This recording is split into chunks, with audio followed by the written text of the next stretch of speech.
बच्चों इस वीडियो में मैं बात करूंगा मैट्रिक बोर्ड परीक्षा 2026 जो झारखंड बोर्ड वाली है उसमें विज्ञान में जो रसायन विज्ञान का सेक्शन है रसायन विज्ञान में 5 नंबर वाले क्वेश्चन कौन कौन से आते हैं वो इस वीडियो में हम पूरा डिस्कस करने वाले हैं। और अगर आपने इस वीडियो को पूरा वॉच किया तो निश्चित ही आप यहाँ से 90% चांस है कि आप 5 नंबर वाले क्वेश्चन यहाँ से बना के जाओगे। एक्चुअली साइंस में जो है 3 सेक्शन होते हैं, फिजिक्स केमिस्ट्री और बायो, और 6 क्वेश्चन आते हैं जिसमें से 4 क्वेश्चन आपको करने होते हैं 5 नंबर वाले। तो अगर ऑन एवरेज की बात करें तो दो दो क्वेश्चन सभी से पर सब्जेक्ट पड़ जाते हैं, फिजिक्स से भी और केमिस्ट्री और रसायन और बायो से भी, राइट। तो चलिए इसमें हम देखेंगे और बहुत नई नई चीजें आपको सीखने को मिलेंगी, एकदम गारंटेड। जो बच्चे अगर कुछ नया सीखने वाले हैं उनको भी बहुत कुछ नया यहाँ पे मैं बताऊंगा, कॉन्सेप्चुअल नॉलेज। तो पहला क्वेश्चन आपके सामने है कि ये संरचना सूत्र देखिए, निम्नलिखित यौगिकों के संरचना सूत्र आपको लिखने हैं। एक्चुअली ये जो नाम दिए हुए हैं ए में एथेनोइक अम्ल, ब्रोमोपेंटेन, ब्यूटेनोन, हेक्सेनल और प्रोपेनॉल, ये एक्चुअली क्या है, आईयूपीएसी पद्धति के नाम है। आईयूपीएसी कई बार क्या होता है कि फॉर्मूला दे देगा और पूछेगा कि इसका आईयूपीएसी पद्धति में नाम लिखो, उल्टा भी कर सकता है, राइट। लेकिन यहाँ पर हमको क्या कह रहा है, आईयूपीएसी पद्धति में नाम दे दिया है और पूछ रहा है कि इसका स्ट्रक्चरल फार्मूला यानी कि संरचना सूत्र आपको बनाने के लिए कह दिया है। तो अब इसको कैसे संरचना सूत्र बनाने के लिए, जब नाम सीधा सीधा दे देगा तो हमको फॉर्मूला भी पता करना पड़ेगा। फॉर्मूला जब तक पता नहीं रहेगा तब तक हम स्ट्रक्चरल फार्मूला की तरफ दिमाग भी दौड़ा नहीं सकते हैं। तो कैसे हम स्ट्रक्चरल फार्मूला के लिए जो है फॉर्मूला तैयार करेंगे और बनाएंगे कैसे, वो सारे सिस्टम को जानने के लिए थोड़ा सा हमको आईयूपीएसी पद्धति की तरफ नाम देना पड़ेगा, थोड़ा सा ध्यान देना पड़ेगा। हमने एक चीज पढ़ा था, functional group, functional group, right. Functional group, तो उसमें हमने कुछ खास खास फंक्शनल ग्रुप के बारे में पढ़ा था। जैसे मैं यहाँ पे आपको फिर से अगेन देखिए, कीटोन एक फंक्शनल ग्रुप हमने पढ़ा था, क्या इसका नाम था, कीटोन। अब कीटोन की जैसे ही बात करते हैं तो कीटोन, कीटोन जिस फंक्शनल ग्रुप जिसके साथ में जुड़ा होगा उसके साथ में जो फॉर्मूला रहता है वो single bond C double bond O, ये हमारा रहता है, राइट। तो और इसके साथ जो नाम में आता है, नाम में जो ऐड होता है वो क्या आता है, उच्चारण, वो आता है अल, राइट। क्या आता है, सॉरी, कीटोन है तो ओन आएगा, कीटोन है तो क्या आएगा, ओन, याद रखना। कीटोन जैसा इसका नाम है वैसे ही इसका काम है, कीटोन। अब दूसरा बात करते हैं एल्डिहाइड। एल्डिहाइड, एल्डिहाइड जो फंक्शनल ग्रुप है इसका फॉर्मूला बनता है single bond C H O, लेकिन ये सिंगल बॉन्ड नहीं है, ध्यान दे देना। इसको अगर आप और फॉर्मुलेट करोगे यानी इसका संरचना सूत्र लिखने जाओगे तो इस तरह से लिखाता है सी डबल बॉन्ड ओ और इसके साथ सिंगल बॉन्ड में एच जुड़ा रहता है। कहीं ना कहीं इसमें भी एक डबल बॉन्ड आता है, इसमें भी डबल बॉन्ड आता है और इस वाले में भी डबल बॉन्ड आता है। अब हम बात करते हैं एक और फंक्शनल ग्रुप की, कार्बोक्सिलिक अम्ल। कार्बोक्सिलिक, कार्बोक्सिलिक अम्ल, जिसको हम लोग लिखते हैं C double O H single bond के साथ में, लेकिन ध्यान रहे इसमें भी क्या होता है, सी और इस तरह से, और यहाँ सिंगल बॉन्ड ओ और सिंगल बॉन्ड एच और एक डबल बॉन्ड ओ के साथ इस तरह से जुड़ा रहता है। तो ये भी हमको याद रखना, यानी इसमें भी डबल बॉन्ड आता है। अब देखना कैसे सिस्टम से आपको ये सारी चीजें समझ में आएंगी, थोड़ा समय जरूर देना पड़ेगा क्योंकि भाई 5 नंबर की बात है, राइट। अब बात करते हैं एल्कोहल। एल्कोहल, एल्कोहल जो होता है उसमें सिंगल बॉन्ड ओ एच आता है, ये हमेशा single bond O single bond H ही रहता है, यानी इसमें सिंगल बॉन्ड आता है। एक चीज ध्यान रखना, कार्बोक्सिलिक अम्ल में जो नाम आता है वो आता है ओइक अम्ल, ओइक अम्ल। इसी से हम पहचान पाएंगे कि किसमें क्या लगा हुआ है। एल्डिहाइड में क्या आता है, सिर्फ अल आएगा, राइट, एल्डिहाइड में अल, और कीटोन में क्या आता है, ओन, राइट। अब एल्कोहल में क्या आता है, all, all, all alcohol, methanol, propanol, butanol, right, इस तरह से। अब बात करते हैं, कई बार आपको सिंगल बॉन्ड सी एल लिखा हुआ मिल जाएगा तो इसका मतलब है उच्चारण में क्या आएगा, क्लोरो, राइट। अब सिंगल बॉन्ड अगर बी आर लिखा हो तो इसको हेलोजन ग्रुप भी बोलते हैं, तो इसको हम लोग पढ़ते हैं ब्रोमो, उच्चारण में क्या आएगा, ब्रोमो, क्लोरो, ब्रोमो, तो इतने नाम हमने याद हो गए, राइट। ये फंक्शनल ग्रुप्स हमने देख लिए। अब बात करते हैं कि कैसे, जैसे मान लो एक एग्जांपल के तौर पर इथेनोइक अम्ल है, इसका फॉर्मूला हमको ध्यान में रखना है, या तो याद रखना बड़ा टेढ़ा काम है, इस तरह से हम समझ करके उसको रिमेंबर कर सकते हैं। कैसे? तो देखिए इथेनोइक अम्ल, यहाँ पे नाम क्या है? इथेनोइक। इथेनोइक का अगर हम उच्चारण करें तो ये क्या बना हुआ है? एथेन, एथेन संधि विच्छेद कर दीजिए, प्लस ओइक अम्ल, प्लस ओइक अम्ल, राइट। अब हमको पता है कि ओइक अम्ल का फॉर्मूला क्या होता है? COOH, और इसमें एक डबल बॉन्ड आता ही आता है, इसमें एक डबल बॉन्ड आता है। जाहिर सी बात है, एक चीज और हमने पढ़ा है कि single bond alkane, double bond alkene और ट्रिपल बॉन्ड जो है एल्काइन होता है। सिंगल बॉन्ड रहेगा तो एल्केन का सामान्य सूत्र क्या होता है? CnH2n+2, और डबल बॉन्ड वाले का CnH2n यानी एल्कीन का। अब उसके बाद ट्रिपल बॉन्ड CnH2n-2 होता है। यहां से हम फॉर्मूले में जो कार्बन एटम की नंबर है, n मतलब कार्बन एटम का नंबर, वो डाल करके देख लेंगे। अब जैसे एथेन है, यहाँ पे क्या कह रहा है? एथेन। तो अब ध्यान देना है, अगर कार्बन एटम का नंबर है 1 2 3, एक है तो मेथ, फिर 2 है तो एथ, 3 है तो प्रोप, फिर मेथ एथ प्रोप, फिर ब्यूट, फिर 5 रहेगा तो पेंट, 6 रहेगा तो हेक्स, 6 रहेगा तो हेक्स, 7 रहेगा तो हेप्ट, 8 रहेगा तो ऑक्ट, 9 रहेगा तो नोन, और 10 रहेगा तो डेक पढ़ा जाता है। इसको हमको याद रखना है। अब इन सभी को मिला करके हमको सिस्टम से रखना है। जैसे यहाँ पे आपने संधि विच्छेद किया था तो क्या है? एथेन, एथेन मेथ एथ।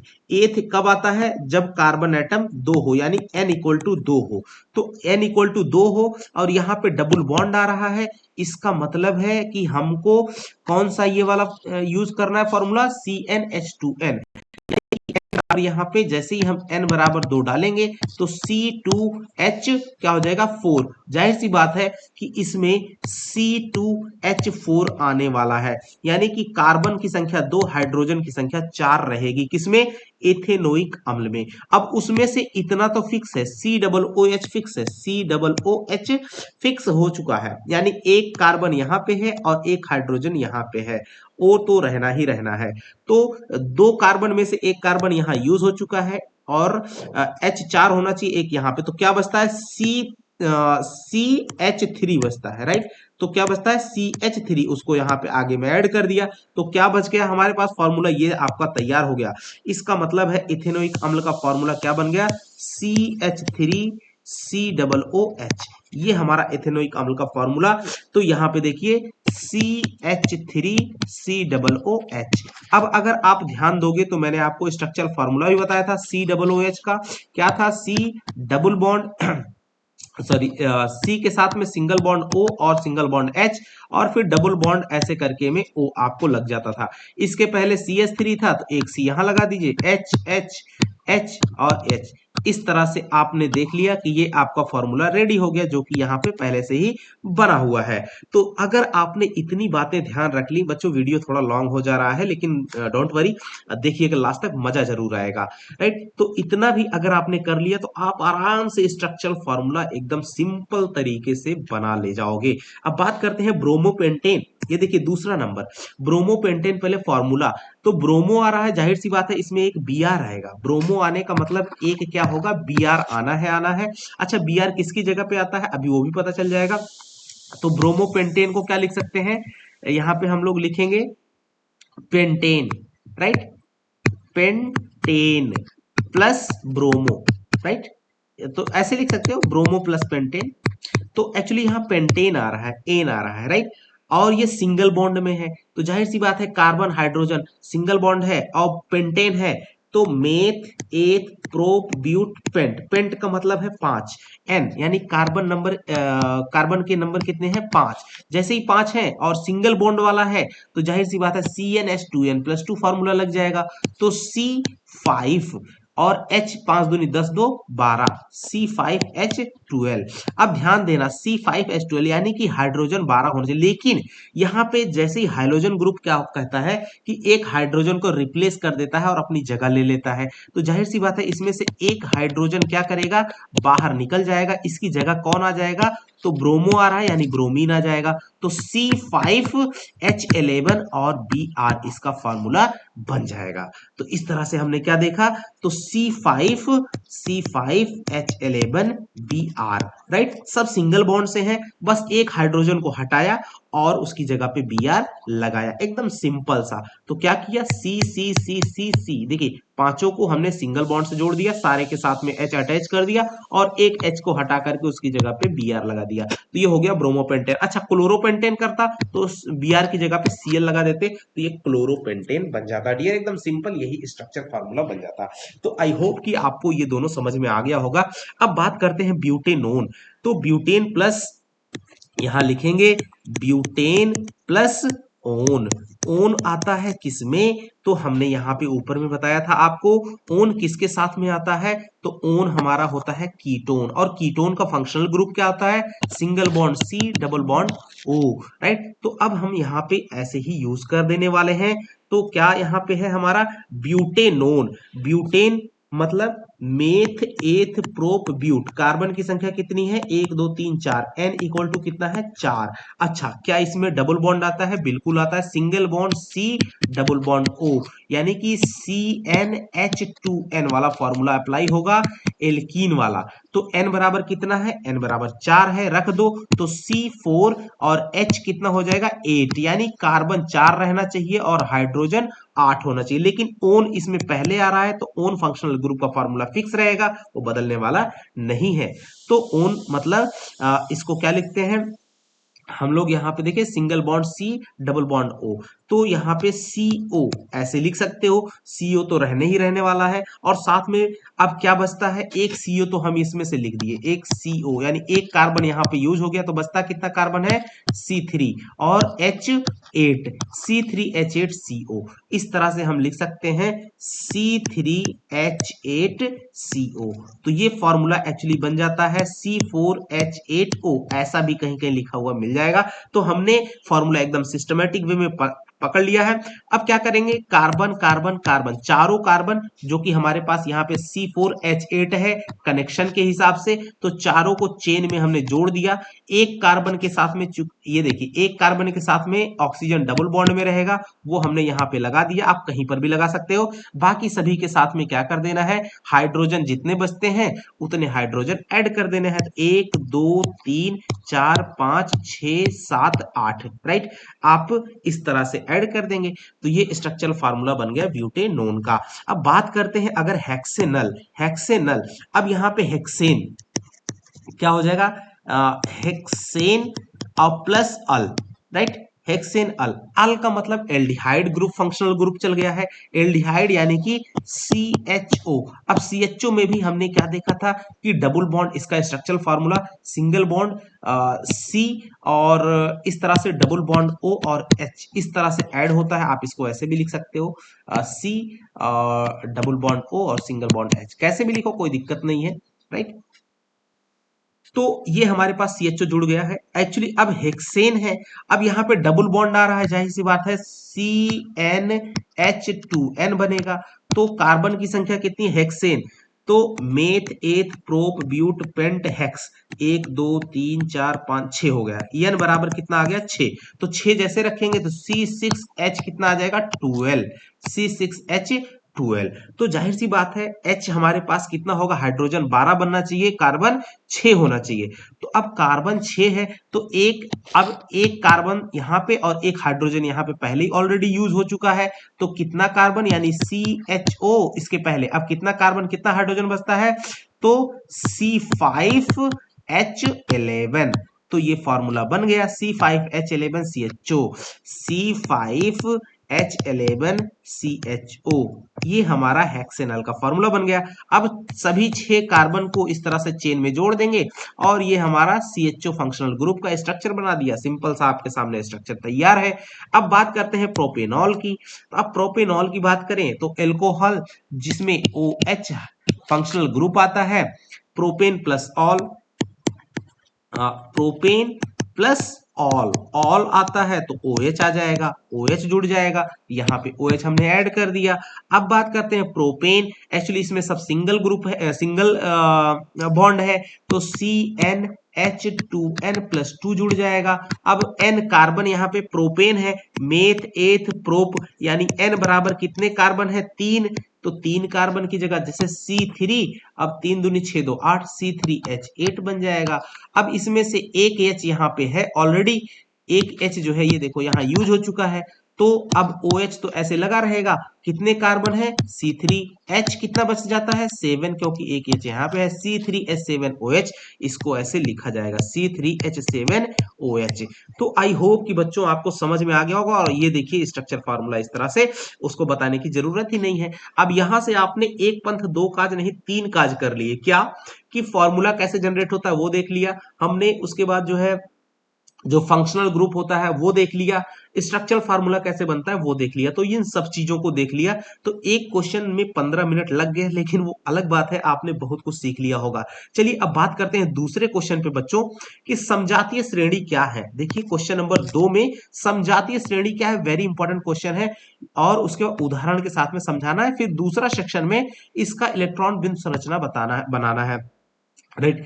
तो इलेक्ट्रॉन बिंदु संरचना बताना है, वो जैसे अभी आपने स्ट्रक्चरल फार्मूला बताया वैसे ही इलेक्ट्रॉन बिंदु संरचना भी बनाई जाती है।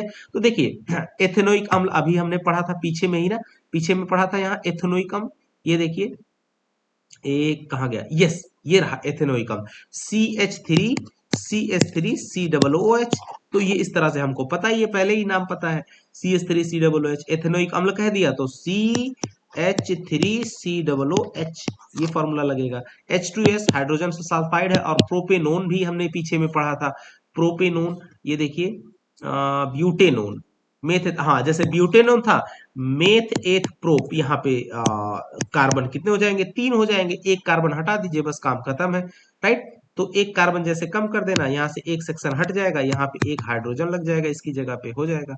चलिए अब बात करते हैं सबसे पहले कि समजातीय श्रेणी क्या है। कार्बनिक यौगिकों का वह समूह जिनका सामान्य सूत्र एवं क्रियात्मक समूह एक जैसा होता है उसे समजात श्रेणी कहते हैं, तथा उनके सदस्यों को हम लोग समजात गण कहते हैं, राइट। इसके दो क्रमागत समूहों के बीच में CH2 का अंतर होता है, तथा प्रत्येक क्रमागत सदस्य का अणुभार में 14U का अंतर आता है। जैसे मेथेनॉल CH3OH, इसका फॉर्मूला है एथेनॉल CH3CH2OH, यानी C2H5OH, इसको लिख सकते हो, क्या लिखते हो, C2H5OH, राइट, ऐसे लिख सकते हो। प्रोपेनॉल यहाँ पे लिख सकते हो, इसका फॉर्मूला क्या होता है, एक कार्बन दो कार्बन तीन कार्बन, तो यहाँ पे C3 और H5, 3 2 5 2 7, C3H7OH, अभी हमने पीछे लिखा हुआ था प्रोपेनॉल आया था, राइट। इस तरह से हमने इसको याद रखना है।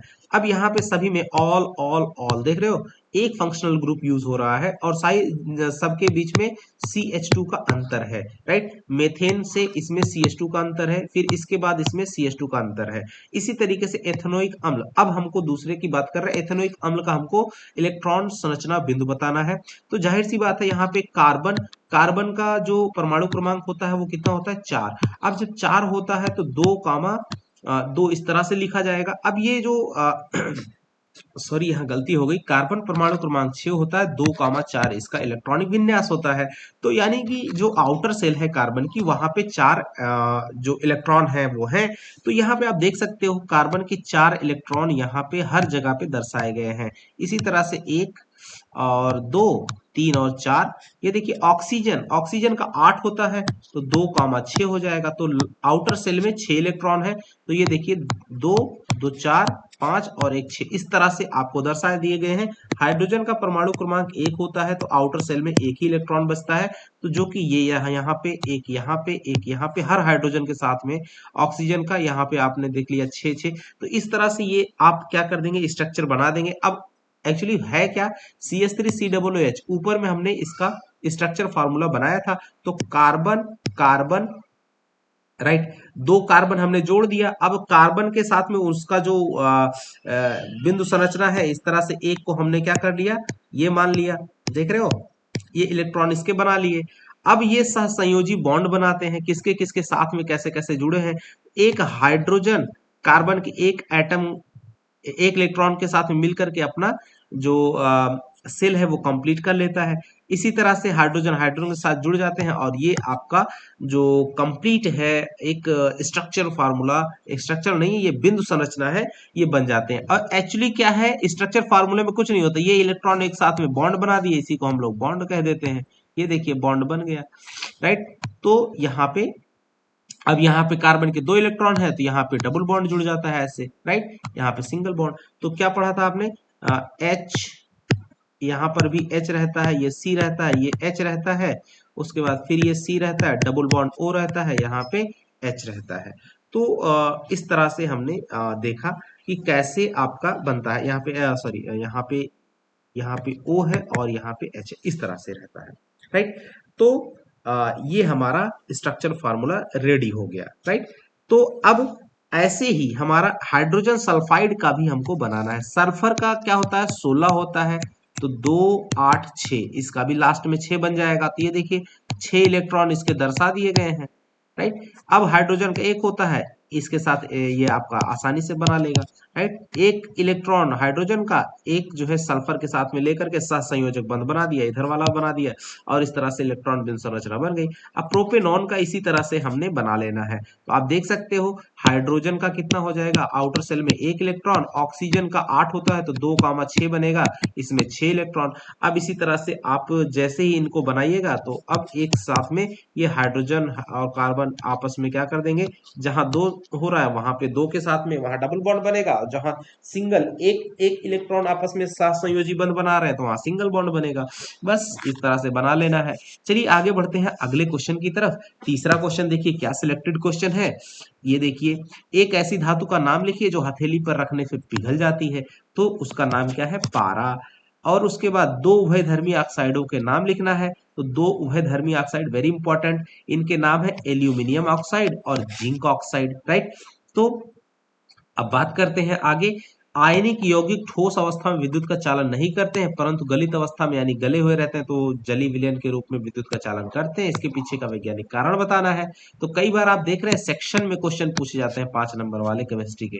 तो देखिए आयनिक यौगिक ठोस अवस्था में विद्युत का चालन नहीं करते लेकिन जली विलयन के रूप में चालन करते, इसके पीछे वैज्ञानिक कारण है। इतना तो सिर्फ आपको क्वेश्चन लिखना है, क्या कारण है याद रखना है, आयनिक यौगिकों के द्रवणांक, राइट, और क्वथनांक उच्च होते हैं तथा द्रवित अवस्था में या जलीय विलयन में ये विद्युत के सुचालक होते हैं, राइट। तो इस तरह से हमने आंसर लिख देना है। अब बात करते हैं एकदम सिंपल सा अगला क्वेश्चन है, देखिए पारा का एक मुख्य अयस्क का नाम एवं सूत्र। क्या कह रहा है, नाम और सूत्र दोनों लिखना है। तो पारा का जो मुख्य अयस्क है उसका नाम होता है सिनेबार या सिनाबार, यहाँ लिखा हुआ है सिनेबार भी बोलते हैं। तो इसका फॉर्मूला क्या होता है, HgS, वेरी इंपॉर्टेंट क्वेश्चन है। इस अयस्क को किस विधि से धातु ऑक्साइड में बदला जाता है। अब यह ध्यान देना, वायु में गर्म करने पर सबसे पहले मर्क्यूरिक ऑक्साइड यानी HgO में बदल जाता है, और अधिक गर्म करने पर मर्क्यूरिक ऑक्साइड का मरकरी में अपचयन हो जाता है। फॉर्मूला यहाँ पे लिखा हुआ है 2Hg, जो कि आपका सॉलिड है, इंटू 3O3 गैस से ये आप यहाँ पे गर्म किया गया, 2HgO सॉलिड बन जाता है और ट्वाइस SO2 बन जाता है। फिर Hg इसको फिर गर्म किया तो 2Hg हमारा बन जाता है 2Hg, और फिर ऑक्सीजन आपका अलग हो जाता है। तो इस तरह से आपका ये जनरेट होता है, राइट। किस विधि द्वारा ऑक्साइड में बदल जाता है, तो ये आपने देखा। अब बात करते हैं, अब पारा धातु को उसके अयस्क से निष्कर्ष में प्रयुक्त समीकरण को लिखना है। ये जो आपने समीकरण देखा ना, तो वो आपने देखा कि पारा धातु को हमने किस तरह से यहाँ पे निष्कर्षित किया है। तो सबसे पहले हाइड्रोजन सॉरी Hg जो मरकरी है उसको O2 सॉरी या 3O2 लिखा हुआ है, ऑक्सीजन के साथ रिएक्ट करके गर्म कर किया गया तो 2HgO बना है।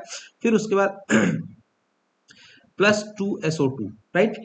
अब उस यहाँ पे देखिए इसका इक्वेशन लिखा गया है कि कैसे पारा को निष्कर्षित किया जाता है। तो HgS सॉलिड्स को गर्म कर देते हैं, 2Hg यहाँ पे I में बदल जाता है। ये I ना होकर के L है यानी लिक्विड स्टेट, और ये गैसियस स्टेट, राइट। तो अब बात करते हैं अगला क्वेश्चन, देखिए ए, कार्बन के दो गुणधर्म कौन से हैं जिनके कारण हमारे चारों ओर कार्बन यौगिकों की विशाल संख्या दिखाई देती है? Very important question. और इसमें सेकंड क्वेश्चन है, साबुन एवं अपमार्जक में तीन अंतर लिखने हैं। तो 3, 2, 5 नंबर का क्वेश्चन है। पहले का आंसर देखिए, कार्बन यौगिकों के विशाल होने के निम्नलिखित दो कारण है। कौन सा? कार्बन यौगिकों में श्रृंखलन का गुण यानी चेन सिस्टम होना, राइट। और कार्बन की चतुसंयोजकता यानी कि इसकी जो बैलेंसी है वो आपकी 4 होती है।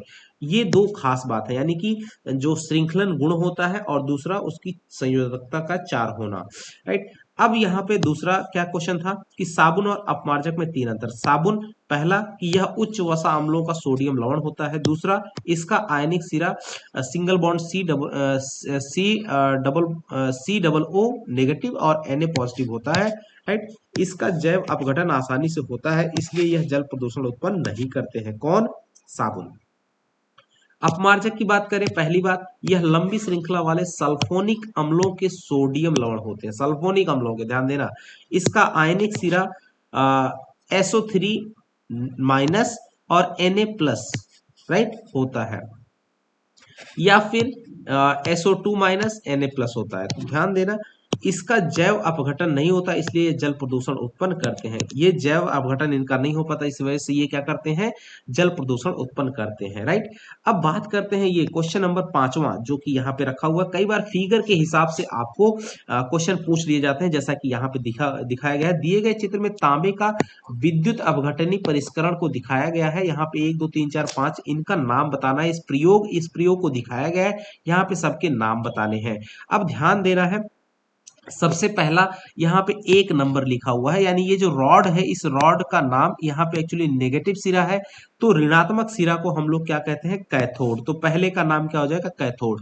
और यहाँ धनात्मक सिरा है, धनात्मक सिरे को 2 नंबर पे, तो 2 नंबर क्या है? एनोड। ध्यान दे देना, कैथोड हमारा ऋणात्मक सिरा कहलाता है और एनोड हमारा धनात्मक सिरा कहलाता है।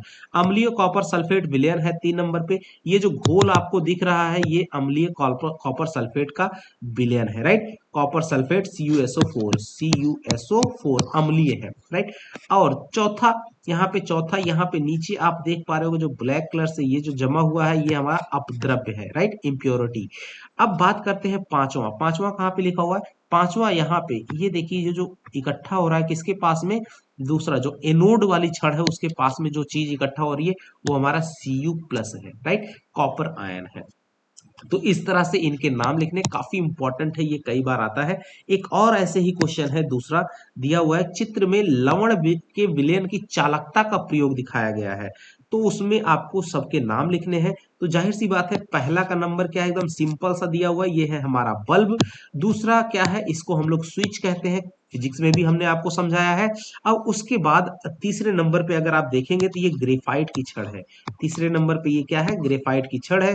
चौथे नंबर पे ये दर्शा रहा है, ये हमारा बीकर है। और 5वें नंबर पे लवण का विलयन है जो कि यहाँ पे भरा हुआ है, राइट। तो इस तरह से प्रयोग यानी पिक्चर दे करके क्वेश्चन पूछ लिए जाते हैं।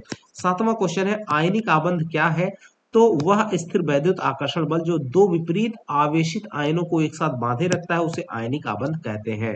आयनिक यौगिकों के गुणधर्म लिखिए। तो आयनिक आबंध वाले अणुओं में धनायन और ऋणायनों के बीच प्रबल आकर्षण बल की उपस्थिति के कारण निम्नलिखित गुण देखे जाते हैं। कौन कौन से? आयनिक आबंध सभी बंधनों में सबसे मजबूत होते हैं। आयनिक आबंध में चार्ज पृथक्करण होता है, इसलिए वे उचित माध्यम में सभी बंधनों में सबसे अधिक प्रतिक्रियाशील होते हैं। आयनिक आबंध अणुओं का गलनांक और क्वथनांक उच्च होता है, और इनके अणु जो होते हैं अपने जलीय घोल में या पिघली हुई अवस्था में बिजली के अच्छे संवाहक होते हैं, राइट। ऐसा आयनों की उपस्थिति के कारण होता है जो आवेश वाहक के रूप में काम करते हैं। अब बात करते हैं कि इलेक्ट्रॉन के स्थानांतरण द्वारा Na2O के निर्माण को हमको दिखाना है। तो सबसे पहले NaO यानी Na यानी सोडियम, जिसका परमाणु क्रमांक 11 होता है, इलेक्ट्रॉनिक विन्यास 281 यहाँ पे लिखा हुआ है। तो इस तरह से ये एक जो इलेक्ट्रॉन है उसको क्या कर देता है? त्याग देता है। तो ये अपना कंप्लीट अष्टक जो है पूरा कर लेगा। तो एक इलेक्ट्रॉन इसने निकाला, इसलिए इस पे एक पॉजिटिव चार्ज जनरेट हो गया। ये हो गया सोडियम कैटायन। कैटायन धन आयन को हम लोग कैटायन भी बोलते हैं। अब इसी तरह से ऑक्सीजन का हमने देखा, ऑक्सीजन 2, 6 होता है, ये 2 इलेक्ट्रॉन लेकर के अपना अष्टक पूरा करेगा, इसलिए इसके ऊपर 2 नेगेटिव चार्ज हो जाता है। तो नेगेटिव चार्ज वाले को हम लोग एनायन बोलते हैं। ध्यान देना, कैटायन धन आवेश, एनायन ऋण आवेश। ठीक है। अब उसके बाद जैसे सोडियम Na2 है, यानी कि दो Na लिया गया है, एक Na यहाँ पे, एक Na यहाँ पे, एक इलेक्ट्रॉन यहाँ पे बाहर में, इसके साथ में एक इलेक्ट्रॉन यहाँ पे। ऑक्सीजन के साथ में देखिए दो जगहें खाली हैं, तो ये दोनों इलेक्ट्रॉन, ये देखो सोडियम जो है ऑक्सीजन को, ये एक सोडियम ऑक्सीजन को एक इलेक्ट्रॉन ये दे दिया, और दूसरा वाला सोडियम भी एक इलेक्ट्रॉन दे दिया। इस तरह से ऑक्सीजन का भी अष्टक पूरा हो जाता है और दोनों जुड़ करके Na2O बना देते हैं इस तरह से। तो आई होप कि आपको समझ में आ गया होगा बच्चों। चलिए बात करते हैं मिशेल क्या है। वेरी इंपॉर्टेंट क्वेश्चन, मिशेल क्या है? जल साबुन में पानी, जब साबुन के पानी में चिकना या गंदगी तेल मिलाया जाता है, गंदगी या तेल मिलाया जाता है, तो साबुन के अणु खुद को छोटे छोटे समूहों में व्यवस्थित कर लेते हैं, जिन्हें मिसेल कहा जाता है। अब साबुन की सफाई की प्रक्रिया विधि को आपको समझाना है, तो चलिए बात करते हैं। सबसे पहले यहाँ पे आपको मिसेल का निर्माण वाला जो फिगर है इसको बना लेना है। तो यहाँ पर ये जो आपको दिख रहा है, ये गंदगी या फिर तेल की बूंदें होती हैं, और ये जो साइड में आपको दिख रहे होंगे, ये हमारे सोडियम यानी Na+ वाले आयन होंगे। इसको हम लोग जल रागी सीरा कहते हैं। और ये जो तीर जैसा ऐसे टेढ़ा टेढ़ा, इसको साबुन के अणु कहते हैं, या जल विरागी सीरा, राइट। यानी इसमें ये जल को छोड़ करके, जल नहीं रहता, इसमें जल रहता है, पानी के अणु पानी के साथ में रहता है, और ये पानी के से अलग होता हुआ, राइट। अब यहाँ पे इसी के प्रोसेस को हमने दिखा देना है। साबुन के दो छोर होते हैं। साबुन का सोडियम लवण छोर यानी कि Na+ वाला आयनिक छोर होता है, जिसे शीर्ष कहते हैं, और दूसरा सिरा हाइड्रोकार्बन छोर होता है, जिसे पुछल्ला कहते हैं। ये हमारा ये तेल वाला है, राइट। साबुन के ये देखो जल विरागी साबुन के, और ये तेल हाइड्रोकार्बन वाला जो सिरा होता है। साबुन का पुछल्ला भाग तेल या ग्रीस हाइड्रोकार्बन में घुल जाता है, तथा आयनिक शीर्ष भाग जल से संयुक्त होकर कोलाइडी कण बना लेते हैं, जिन्हें मिसेल कहा जाता है। जैसा कि चित्र में दिखाया गया, मिसेल के प्रत्येक कण चारों ओर से ऋणावेशित आयनिक शीर्ष से घिर जाते हैं, जो एक दूसरे से विकर्षित होकर जल में निलंबित रहते हैं, ताकि गंदगी फिर साफ होने वाली वस्तुओं से चिपक न जाए। कपड़े को धोते समय कपड़े के मैल को हाथ से मिलाने या ब्रश द्वारा रगड़ने या कपड़े को पीटने से मैल कपड़े को तुरंत कपड़े को छोड़ करके जल में निलंबित हो जाते हैं, यानी घुल जाते हैं, राइट। तो इस तरह से आपका जो कपड़े की सफाई हो जाती है। तो आई होप कि बच्चों आपको ये वीडियो बहुत ही जबरदस्त लगेगा और आपके लिए बहुत ही फायदेमंद रहेगा, और आपने इस यहाँ से कुछ नया जरूर सीखा। अगर कुछ नया जरूर सीखा होगा तो वीडियो को एक लाइक जरूर मारिएगा, और चैनल पे नए हैं सब्सक्राइब कर लीजिएगा। अपने दोस्तों के साथ जरूर शेयर कीजिएगा, क्योंकि जानकारी जितना आप बांटिएगा उतना ही बढ़ती है। तो मिलेंगे अगले वीडियो में बच्चों, तब तक के लिए नमस्कार, जय हिंद बच्चों।